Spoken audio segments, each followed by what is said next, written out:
Hi guys, welcome back. Today I'm going to be talking about my birth and labour story, so I thought it would be fitting to have the little man behind that story featured.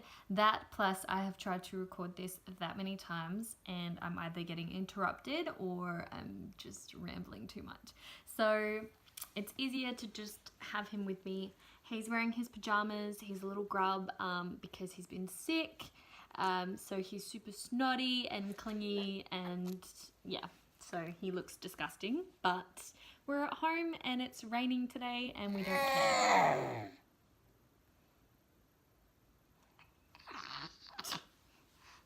Okay, so like every birth and labour story, it starts with pregnancy, so I'm just going to touch on my pregnancy for a little bit. So my pregnancy was fairly normal. Obviously, for the people that do know me, I did go over, but I'll get into that in a sec. So I was measuring about 5 weeks behind the entire pregnancy. My stomach just didn't pop for ages, to the point that everyone kind of assumed that I was lying and they didn't think I was pregnant at all. Ow, kiddo, don't pinch. So yeah, I just, my pregnancy was fairly normal. Obviously measuring behind, midwives and nurses and doctors and stuff were a little bit concerned for a little while, but at 34 weeks I had an emergency ultrasound and everything was measuring fine. Just his head was a little bit tiny in comparison to his body, which I was actually really relieved to hear about. So yeah, we went over to Adelaide about 2 to 3 weeks in advance just to be prepared. You know, you never know when you're going to go into labour.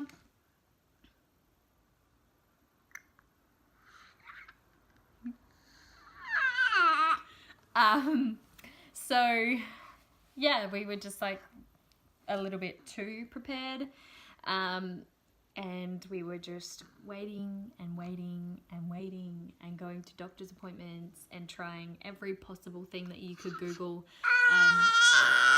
to try and kickstart labour. Shh, Mama's talking. This isn't the Xander show. Well, technically it is, but so yeah, we were trying everything. We were walking around for ages, like just walking so far. I was bouncing on a yoga ball every night. There was like drinks that you have. I tried everything but castor oil because I've heard that's quite bad for baby. So I didn't want to do that one. Yeah, so I was trying everything and nothing seemed to be working at all. So we had our 40-week appointment, and at this point they put you, they give you the option of doing a stretch and sweep. If you don't know what a stretch and sweep is, it's basically when your midwife kind of puts 2 fingers into like your cervix or somewhere in that general vicinity. They stretch and then they sweep. This is supposed to stimulate the feeling of a contraction so that your body gets the hint and starts going into labour naturally, but didn't work for me. So obviously they were like, oh, do you want to book in for another one? Hopefully we don't see you, but yeah, so I was like, yep, no worries, book me in for another one. So they generally like to do them within 2 to 3 days apart. So I had my first one on Monday and my second one on Thursday. Yeah, so my second one was on Thursday. In the meantime, we're obviously still doing all the stuff that we can to try and kick my body into labour, walking everywhere, just everything. And, you know, at this point, I'm kind of feeling a little bit emotionally drained and physically wrecked. Yeah, so I was like pretty done with pregnancy. I didn't actually take a 40-week bump shot, which I'm really regretful of.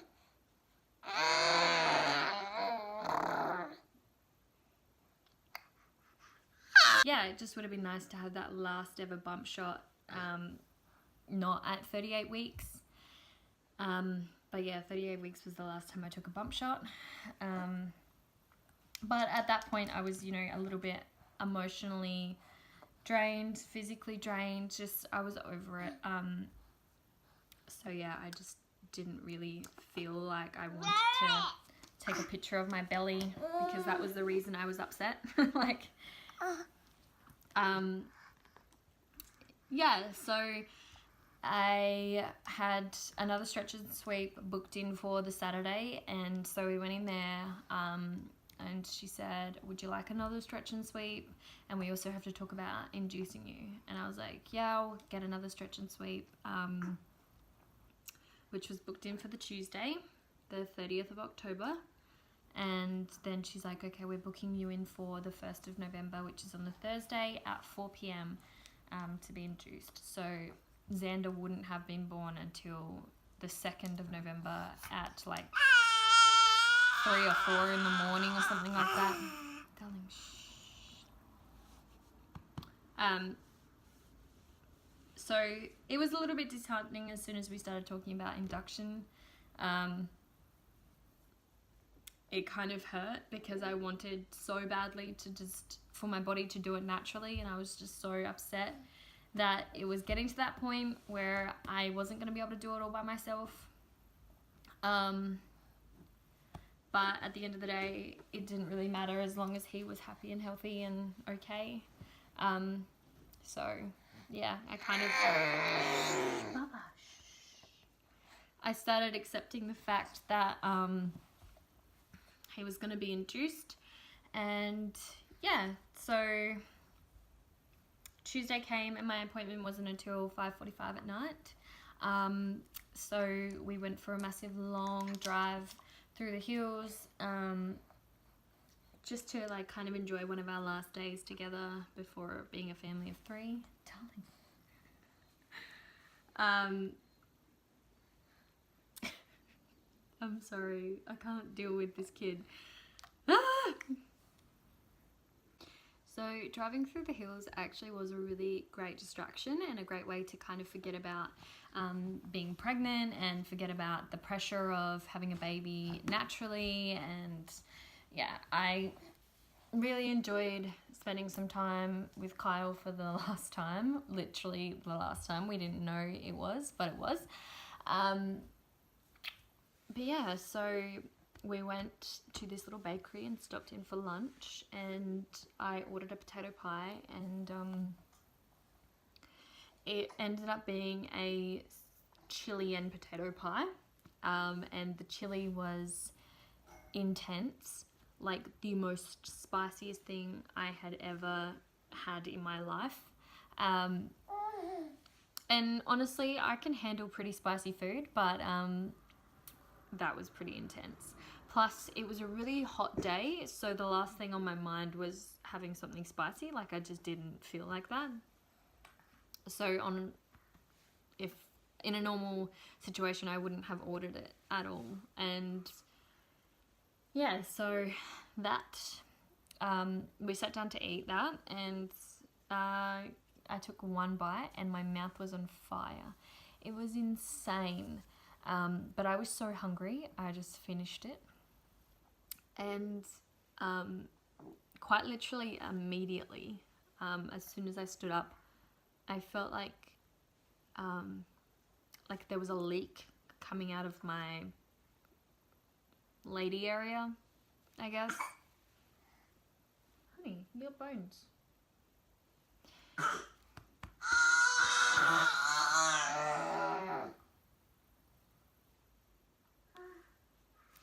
So my immediate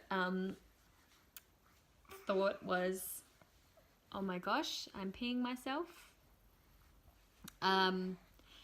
Which, if you've never been pregnant,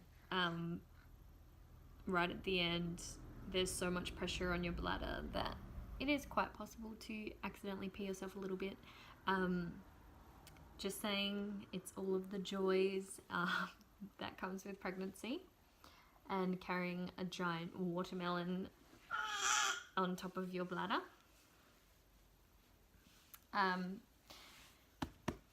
Yeah, so you want this one? Yeah, I automatically assumed that I was peeing myself, and we walked back to the car and stopped into a public toilet and quickly went to the toilet. And it took me 10 minutes of peeing to realise that I actually wasn't peeing at all, because it just wouldn't stop. And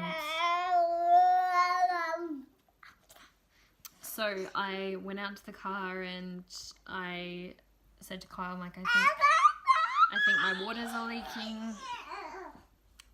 And he said, that's not possible. It breaks, doesn't it? Like, it's a big gush, isn't it? And I was like, not always. And, you know, he did not believe me at all. He kind of asked if I needed to go to the hospital, and I was like, no. And he's like, so your waters aren't breaking? And I was like, they're just leaking. Like, I have a hospital appointment tonight. I'll just talk to them then. So we just continued on our day, driving around and stuff like that. And yeah, I suggested that we go to the movies. And so we went to the movies and watched one of the new movies that was out at the time. I don't actually remember what it was. My mind was going, oh my gosh, I could be in labour. That's so cool. Darling, you're being pretty full on right now.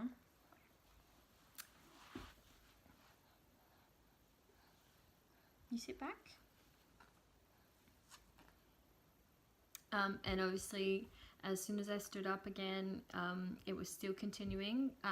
So obviously when I was sitting down, I couldn't really feel it or notice it.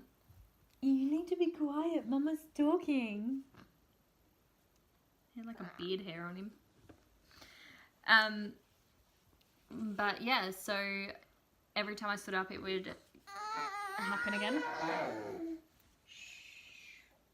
So yeah, every time I stood up, it would be leaking again, or at least I would notice it. It was happening the entire time, but I never really noticed it. So yeah, I really started to think, oh, like, this has definitely got to be my waters, but I've never heard of this happening before. Like, no one's ever told me that it happened slow. Like, I thought it was either a big gush or it didn't happen at all. I didn't think that there was like an in-between where it was like a slow leak. So yeah, obviously it was like a little bit of a new thing for me. I had no idea what was going on. And yeah, so we went back to my sister's house and got ready to go to my appointment. So I think we only had 15 minutes to kind of get ready and then head on down there. So we pretty much like got there and then had to leave again. So yeah, we got to my appointment and I basically just said straight up, like, either I'm peeing myself or my waters are leaking. Like, I've never heard of this happening. I don't know. And so she's like, okay, cool. Thank you for telling me. We can't do another stretch and sweep if your waters are breaking. But all we can do is check it out. So then she kind of asked her, like, have you had any contractions at all? And I was like, my stomach's been tightening still, but that's about it. Like, there's been no contractions or at least no pain anyway. So she's like, okay, so if you are in labour, it would be very, very, very early labour. So yeah, we just got to check that. They took me over to high risk because the low risk side had no one available. There was a couple of people in labour, so they had no free midwives.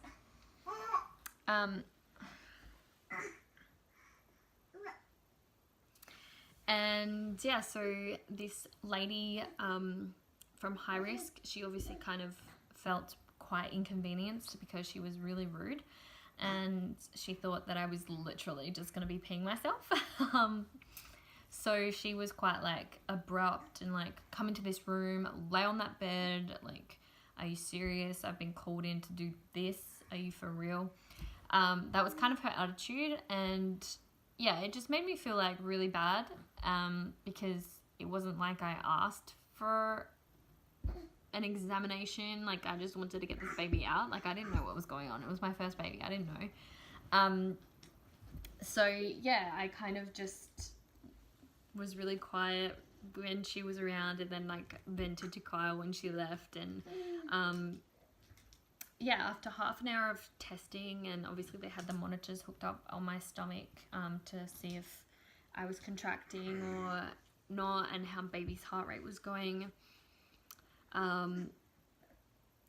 They came back after they took a swab and said it's definitely your amniotic fluid, so that means you have to come back in at 6 a.m. tomorrow for some antibiotics, and you'll definitely be going into labor tomorrow or tonight if your body does that. But yeah, so they kind of checked to see how dilated I was, and I was only 3 centimeters dilated, which is what I had been the entire time for like all of my stretch and sweeps, so I had not dilated any further.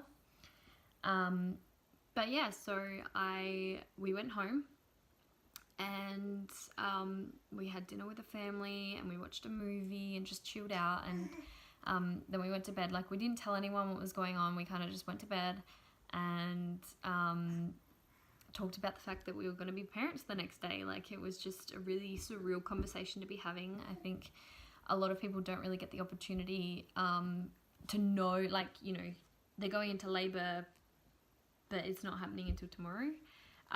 Like, obviously a lot of people get induced, so they get to have the conversation, but when people go into labor naturally and like spontaneously, they kind of like don't get to have time to have that conversation. At least I don't think so anyway. But yeah, it was a really surreal conversation to be having, and obviously we were all packed up, ready to go. Yeah, so we went to sleep, and at 4:30 in the morning, I woke up and I was feeling back pain, which kept happening every 6 minutes for about a minute. So these were the start of my contractions. I was pretty glad it started at 4:30 because I've still got a little bit of sleep, and I had to be up at like 5 anyway, so it wasn't too bad. But it was enough to like not, like, I wasn't able to sleep through it because it was uncomfortable, I guess.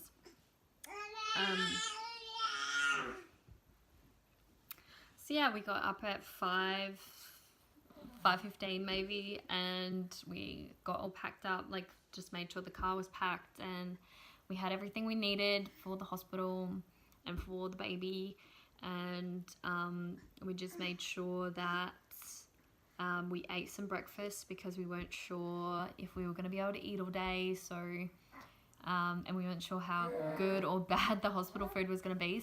So we got to the hospital at 6, and so 6 in the morning, and immediately they pretty much straight away put in a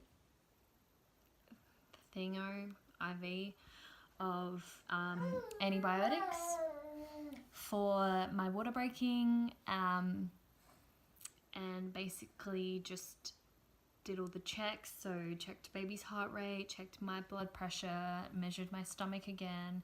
Yeah, just did all the normal checks, and everything was looking fine. I didn't look like I had dilated anything. I was definitely contracting, a little bit irregular at this point of time. So they couldn't really tell if I was going to go into labor naturally or if they were going to have to induce me. So that was still a little bit disappointing to hear, but I was pretty stoked to finally be checked into the hospital and be in the room that I was going to deliver my baby in. So yeah, obviously for the first few hours we were kind of just walking around our room, just talking, and obviously every hour I was getting the checks just to see how baby was doing. So yeah, they were checking myself and Xander every hour to see how we were going. and everything was progressing pretty slowly at this point of time. At 10:30, the next lot of antibiotics went in, roughly 10:30, I can't really remember. And basically at this point they said to me, if you haven't progressed anything more in an hour, then we have to induce you, because it's been too long since your waters have broken, so this baby needs to come out, and it doesn't look like you're progressing. So I was like, okay, that's fine, whatever you have to do to get this baby out of me. Literally within a half an hour, my contractions picked up. I dilated 2 more centimeters, so I went from 3 to 5 in half an hour. And yeah, my contractions became quite regular, and a little bit more intense. So yeah, they came back at 11:30 and they're like, okay, your body is doing this yourself, so we don't need to induce you. And I was like, sweet. I think at 12 I was 6 centimeters and they broke the rest of my waters, which was the most pathetic amount because most of it had already come out, but there was still a little bit left to break. And after that point, my contractions picked up heaps. They were so intense, they were all in my back, which is apparently the worst type of labour you can have. So that was not really reassuring to hear when I was already in active labour. So yeah, I was feeling like quite exhausted. I was only able to drink water and eat ice chips at this point of time. They brought out lunch and Kyle ate a little bit and said it was pretty average, but he still got to eat, and he actually felt bad about it, but I had to force him to eat, and the midwives had to force him to eat. So I was in the middle of labour, like contracting pretty brutally, and I was like, eat, seriously, I need you, hurry up. Like, so yeah, that was quite a fond memory that I have in the middle of labour, which is quite weird, but yeah. At one point, I can't remember the exact time that these things happened, but I was trying to bounce on the ball for a little bit and that didn't work. And I tried standing in the shower for about 10 minutes and I just didn't like standing anymore.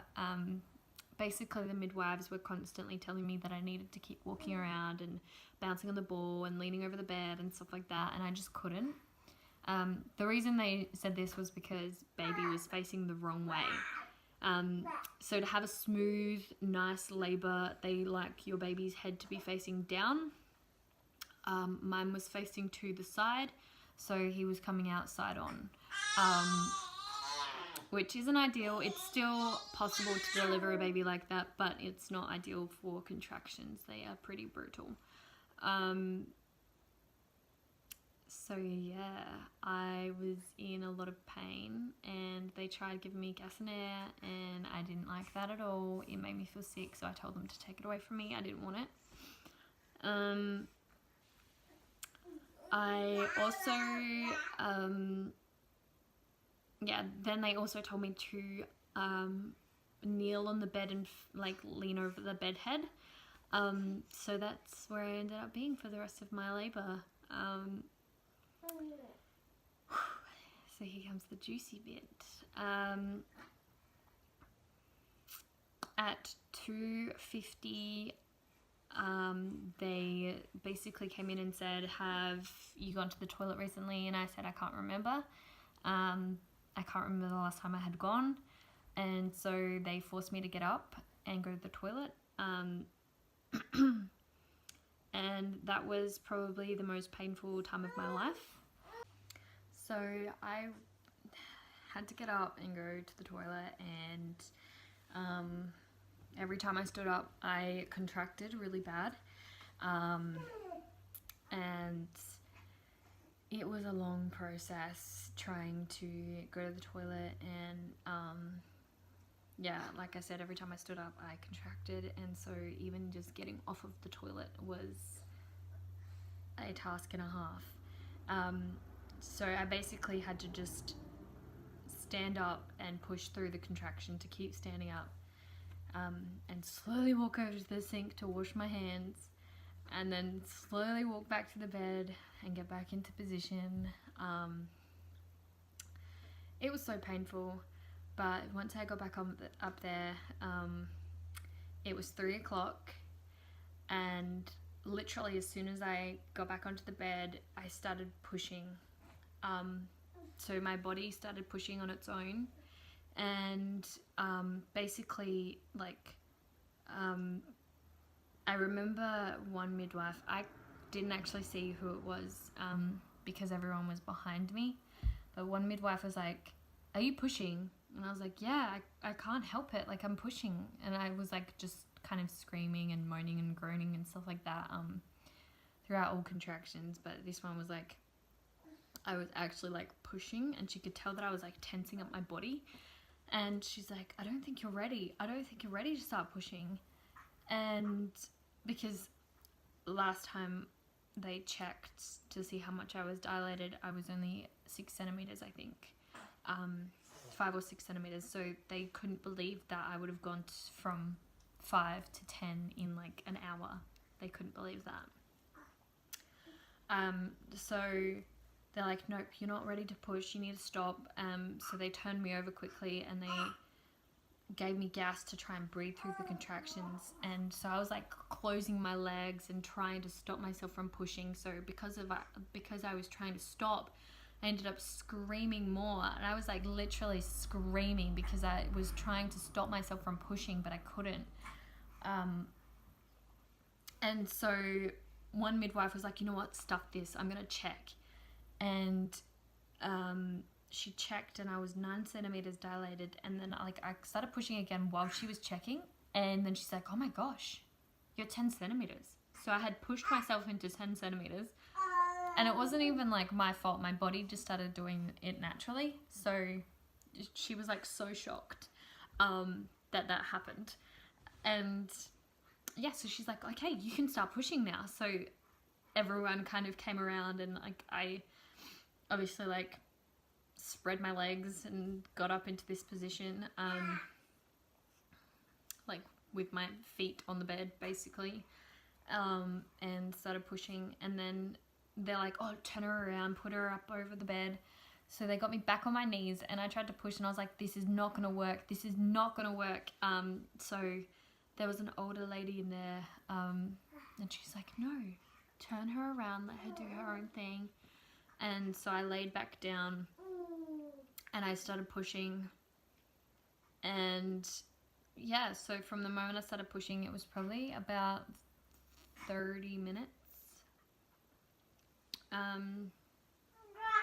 Yeah, he was born at 3:37, and I had like tried to stop myself pushing at 3, and then by the time they realized, it was like literally 3:07. So yeah, it was like 30 minutes of pushing, and he was out. Like the second they place your baby on your chest and hear their first cry, you know, like it was such a relief when I heard him crying, and being able to have him on my chest for an hour and a half after, it was just so nice to just be there with him. And obviously like Kyle was by my side the entire time. He was an absolute champ through the whole thing. Oh my gosh, I missed an important detail. Okay. While I was pushing, I kind of started giving up, and it was really exhausting because after all the contractions, you're out of breath. You literally have no energy by the end of it. And yeah, so Xander's heart rate actually dropped, and I started giving up. And I couldn't see anything that was going on around me. I kind of just like...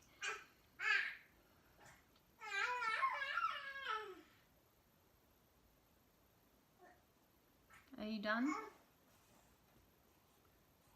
I kind of just had my eyes closed the entire time. So Kyle actually yelled at me because he could see what was going on, and he could see that the midwives were getting a little bit concerned. So they were getting ready to cut me and ready to pull Xander out. So Kyle yelled at me, and that was enough motivation to make me push him out. And I think it was 2 pushes after he was born.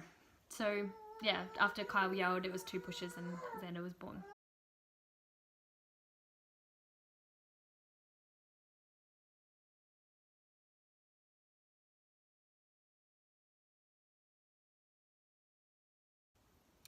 So yeah, I think I covered